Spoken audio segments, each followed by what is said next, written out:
I'm Robert, 30 years old, and I need to share my story. My wife Eliza, 28F, and I have been married for 3 years now. Our relationship started in a whirlwind of passion and rebellion.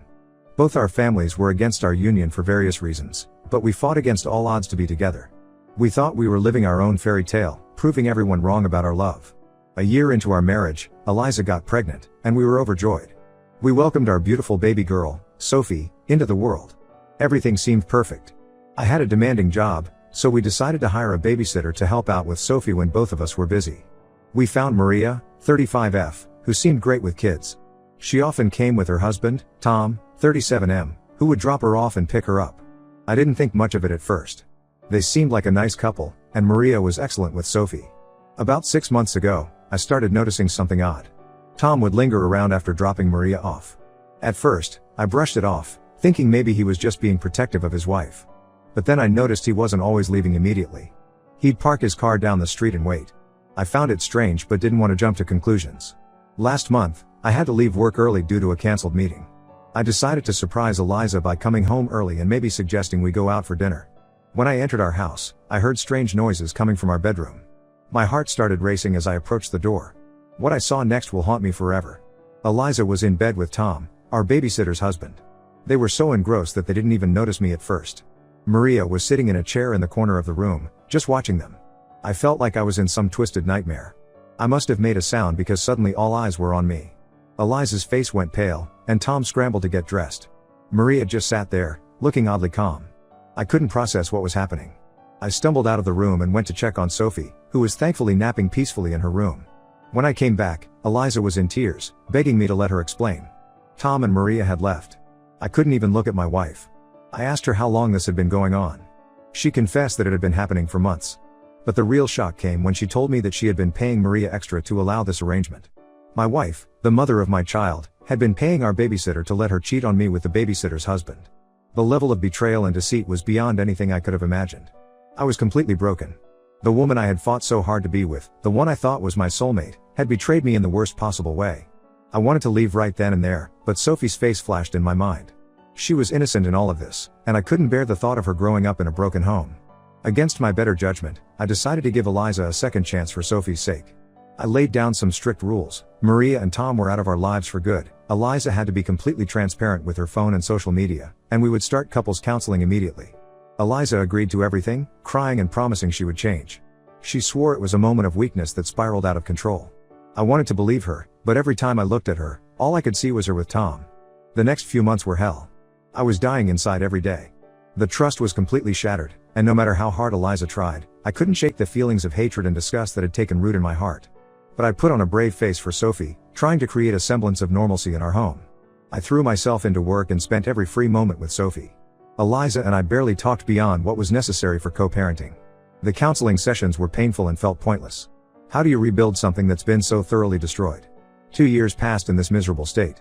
I thought I was doing the right thing by keeping our family together, but I was just prolonging my own suffering. And then, just when I thought things couldn't get worse, they did. My friend Jack called me last week. He had seen Eliza at the mall, and she wasn't alone. She was with Tom, holding hands and acting very much like a couple. Jack sent me a picture, and my world crumbled all over again. I confronted Eliza as soon as she got home. At first, she tried to deny it, saying Jack must have been mistaken. But when I showed her the picture, she broke down. She admitted that she had never stopped seeing Tom. All those shopping trips and girls' nights out had been lies. She had been living a double life this entire time.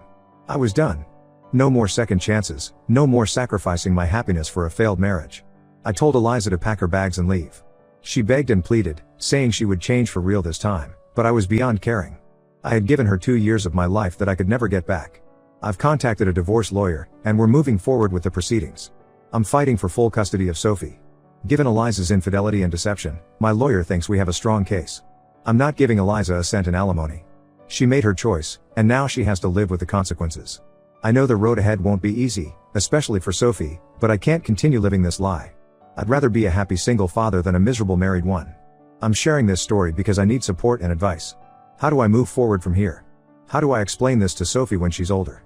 And most importantly, how do I trust anyone again after this level of betrayal? Update 1: It's been 2 weeks since my last post, and I want to thank everyone for their support and advice.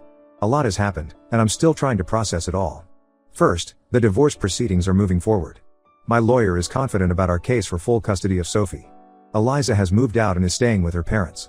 They've been calling non-stop, trying to convince me to give her another chance, but I'm standing firm. Now, here's where things take an unexpected turn. Remember Maria, our ex-babysitter? Well, she reached out to me last week, asking to meet. I was hesitant at first, but she insisted it was important. We met at a coffee shop, and what she told me turned my world upside down once again. Maria confessed that she and Tom had been working together to scam couples for years. They would find couples where one partner was vulnerable or unhappy, and Tom would seduce them. Maria would then use this as blackmail material to extort money from the cheating partner. In our case, Eliza had fallen for their trap hook, line, and sinker. I was stunned. Maria showed me evidence, text messages, bank transfers, even some videos, which I refused to watch. She said she was coming clean because she couldn't live with the guilt anymore. Apparently, our case had affected her more than the others because of Sophie. While this doesn't excuse Eliza's actions, she still made the choice to cheat. It does add another layer to the whole sordid affair. Maria told me that Eliza had tried to end things several times, but they threatened to expose her if she didn't keep paying and allowing the affair to continue. I asked Maria why she was telling me all this now. She said that Tom had left her for another woman, one of their more recent targets, and she wanted revenge. She's willing to testify in our divorce proceedings, which my lawyer says could be a game changer. I'm still processing all of this information. On one hand, I feel a small degree of pity for Eliza, knowing she was manipulated and blackmailed. On the other hand, she still made the initial choice to cheat, and she lied to me for years. The betrayal is still there, even if the circumstances are more complex than I initially thought. I've informed my lawyer about this new development, and we're incorporating it into our strategy. We're also looking into pressing charges against Tom and Maria for their extortion scheme. Eliza doesn't know that I know about this yet. Part of me wants to confront her, to see if she'll finally tell the whole truth. But another part of me just wants to be done with all of this and move on with my life. Sophie is doing okay, all things considered. She's too young to understand what's happening, but she does ask for her mom sometimes. It breaks my heart, but I know in the long run, this is better than living in a house full of lies and resentment. I'm focusing on being the best dad I can be. I've taken some time off work to spend with Sophie, and it's been healing for both of us. My parents have been a tremendous help, coming over to assist with childcare and just providing emotional support. As for me, I'm still angry and hurt, but I'm also determined to come out of this stronger. I've started seeing a therapist to work through my trust issues and to make sure I'm in the best mental state to care for Sophie. I'm not sure what my next steps should be. Should I confront Eliza with this new information? Should I just let the lawyers handle everything? And how do I even begin to explain all of this to Sophie when she's older? Any advice would be appreciated. Thank you all again for your support during this difficult time. Update 2: It's been a month since my last update, and the situation has evolved in ways I never expected. I want to thank everyone again for their support and advice. It's been invaluable during this challenging time. After much consideration, I decided to confront Eliza with the information Maria had given me. I felt she deserved a chance to explain her side of the story, even if it wouldn't change the outcome of our divorce. I invited Eliza to a neutral location, a quiet park where we used to take Sophie.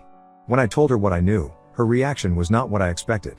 She broke down completely, admitting to everything and more. It turns out, the rabbit hole goes even deeper than I thought. Eliza revealed that she had known Tom and Maria before we even got married. In fact, they were the reason our families were against our marriage in the first place. Eliza confessed that she had been part of their scamming operation before meeting me. She claimed that when she met me, she fell in love for real and wanted to leave that life behind. But Tom and Maria had dirt on her past activities and threatened to expose her if she didn't continue working with them.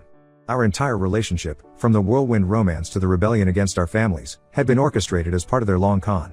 Eliza said she had genuinely fallen for me and wanted to build a real life together, but she couldn't escape her past. The affair with Tom, the payments to Maria, it was all part of their twisted game.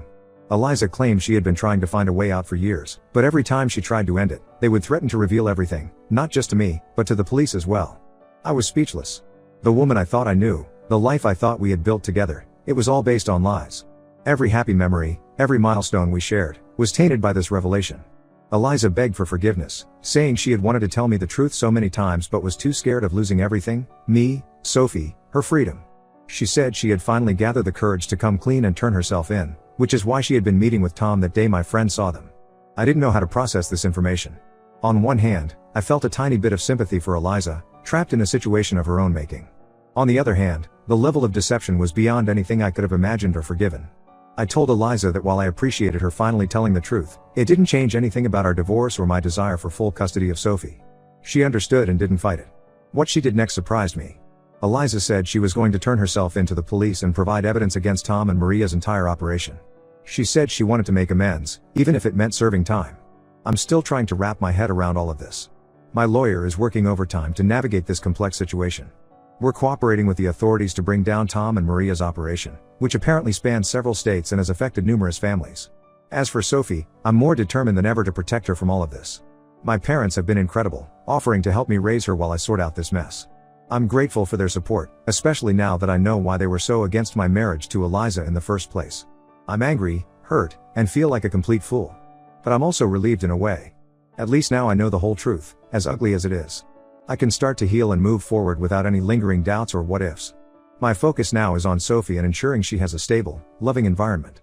I'm also working on myself, continuing therapy to process all of this and to make sure I don't carry this baggage into future relationships. I know the road ahead will be tough, especially when it comes to explaining all of this to Sophie when she's older. But I'm committed to being honest with her, in an age-appropriate way, and showing her that it's possible to overcome even the most difficult challenges. Thank you all for listening and for your continued support. If anyone has experience dealing with such complex family situations, I'd appreciate any advice on how to move forward, especially when it comes to co-parenting with someone who's facing legal troubles. Update 3: It's been 6 months since my last update, and I wanted to share how things have progressed. A lot has changed, and while it hasn't been easy, I finally feel like I'm on a path towards healing and a better future. First, the legal matters. Eliza followed through on her word and turned herself into the authorities. She provided extensive evidence against Tom and Maria's operation, which led to their arrest and the uncovering of a multi-state fraud ring. The case is still ongoing, but it looks like they'll be facing significant jail time. As for Eliza, due to her cooperation and the circumstances of her involvement, she was offered a plea deal. She'll serve some time, but not as much as Tom and Maria. She's also required to pay restitution to the victims of their scams. Our divorce was finalized 3 months ago.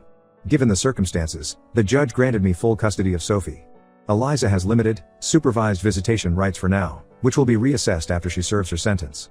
Sophie is doing well, all things considered. She's too young to understand the complexities of the situation, but she knows that mommy did something wrong and has to go away for a while. I've been working with a child psychologist to ensure we're handling this in the best way possible for her emotional well-being. My parents have been my rock through all of this. They've moved closer to help with Sophie, and their support has been invaluable. I've also reconnected with old friends who have been incredibly supportive. As for me, I'm still processing everything, but I'm in a much better place now. Therapy has been crucial in helping me work through my trust issues and anger. I'm learning to forgive, not for Eliza's sake, but for my own peace of mind and for Sophie's future. I've thrown myself into being the best father I can be. Sophie and I have our routines now, and seeing her smile and grow despite everything that's happened gives me strength every day. Work has been understanding throughout this ordeal.